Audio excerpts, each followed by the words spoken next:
Hi, all you hungry people out there. Welcome to Hungry Cat Daily with Nick and Lance, the podcast where we'll be recapping every Garfield comic from A to Z. My name is Nick Ramirez, and I'm joined today with my co-host, Lance Skillstrap. Lance, what's up? What's up, Nick? And today we have a special guest, Addison Billingsley. Hello. Hey, Addison. Addison is an accomplished actor and comedian and writer, but he is also perhaps best known for drawing the artwork to Hungry Cat Daily. Addison, can you tell us a little bit about the creative process behind the artwork? Well, I'm just happy to be here, Nick. Thank you.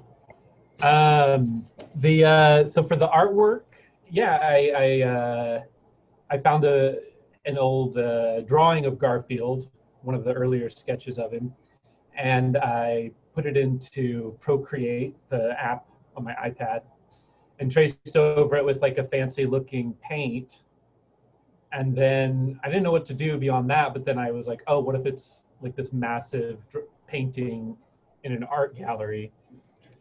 Because it's such a bad drawing that Jim Davis did of early Garfield. He's not I don't want to go too in on Jim Davis. Is he still with us?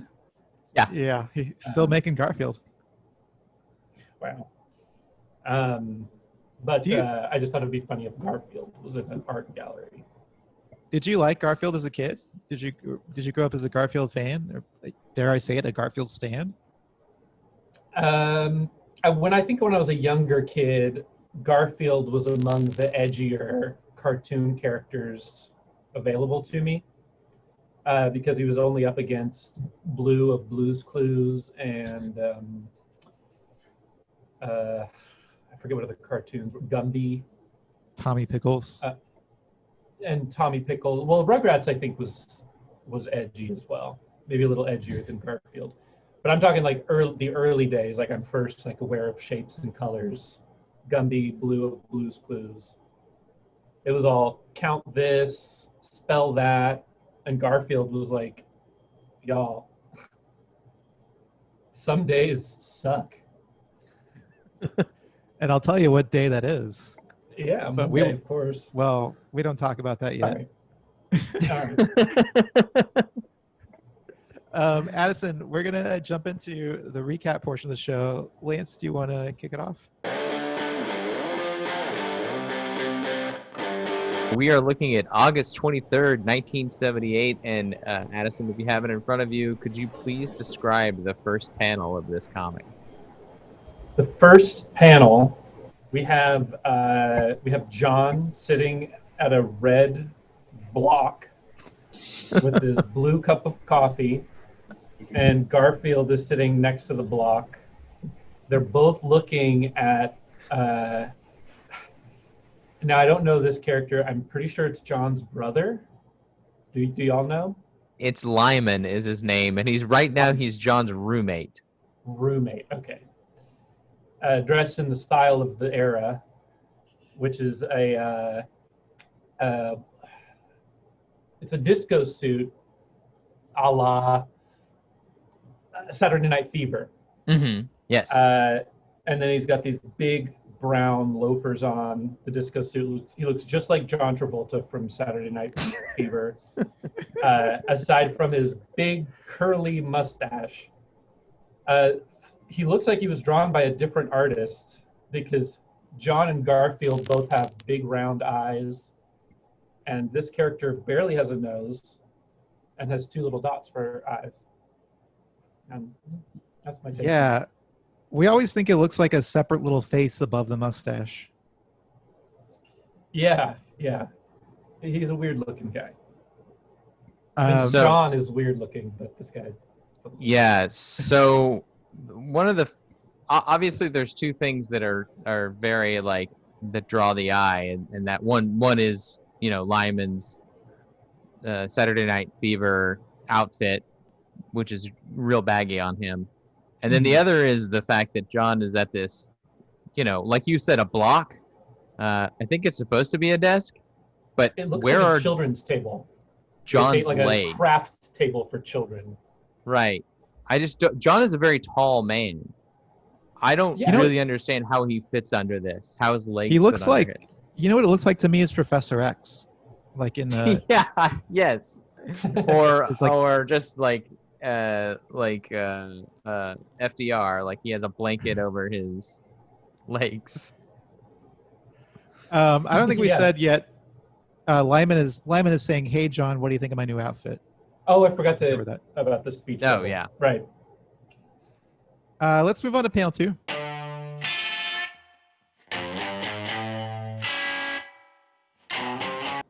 All right, I'll jump on panel 2.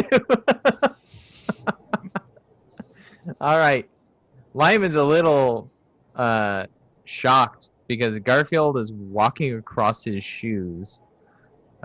He's picked the path that leads him across Lyman's shoes, and I'm assuming a bunch of fur is coming off of him because there's a bunch of little squiggly lines falling off of Garfield.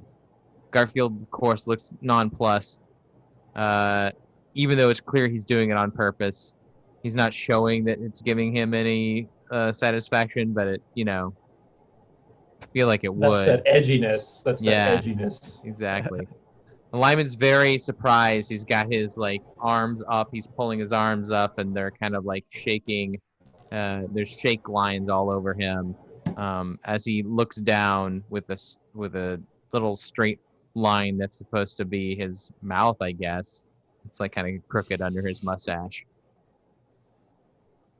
And is Garfield shedding all over him? Is that what those dots? Yeah, dashes that's what are I was around saying. I Garfield? thought it was a bunch Okay. of fur falling off of him. Oh, Yeah. okay.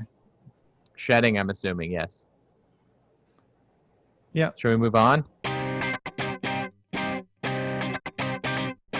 Okay, panel 3.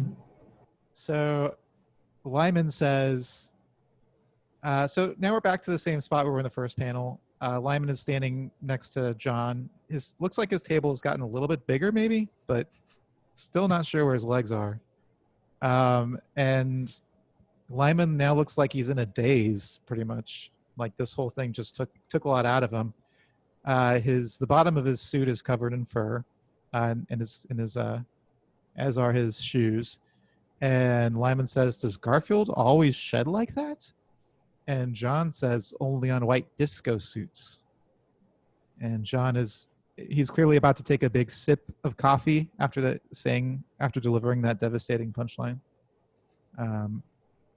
You know how you say something funny and then sip the coffee to put a little exclamation point on it? Yeah, And like seems David to be what Letterman. John's going for. Like moving on. Yeah. Like that guy. Okay, that's what's good. All right, moving on. So, John, you said that his desk John looks and- bigger, Yeah. and I would say that it looks like John's kind of sunk into it further. I have a new theory that they're outside and he's selling lemonade. It would explain the floor is green ground. green, although, Yeah. but that would also be typical of the era. Again, you said this was 1978. Many people had green carpeting, Mm-hmm. that green and orange sort of combination. But I still think it could be grass. Yeah. And there's also a red arrow or a black arrow on the side of the red table. I don't know what that's about. It makes So it look. Go ahead. As an artist, I noticed that at first and I thought, was that pointing to something? I think Jim Davis was a novice at this stage in his career. I think he was trying to add a little texture to the side of the table, and it just wound up looking like an arrow. And of course, he didn't have Procreate on his iPad probably, so he couldn't easily erase the pin mark, and just thought, and left that arrow looking texture there. Yeah, I think it probably was supposed to be texture. Okay, well, let's move on to Gar first. And no Gar first today, right? Yeah, unless this disco suit becomes a thing, but I doubt it does. Yeah. Let's move on to ratings. I mean, I'm sorry, I have to give this only one tray of lasagna. No, that's fair. The only reason it's not a 0 is because there's like there's some clear characterization coming through from these characters. Like you said, they look nonplussed, they look rattled, and that's good. But everything else about it, I don't really like. The joke of the comic is just that this man is wearing that suit. That's the whole joke. Because there's nothing else happens, and the punchline is, you're wearing a white disco suit. And I think the disco suit looks funny, and for that reason, I'm giving it a 2. But I think a 1 is a fair rating.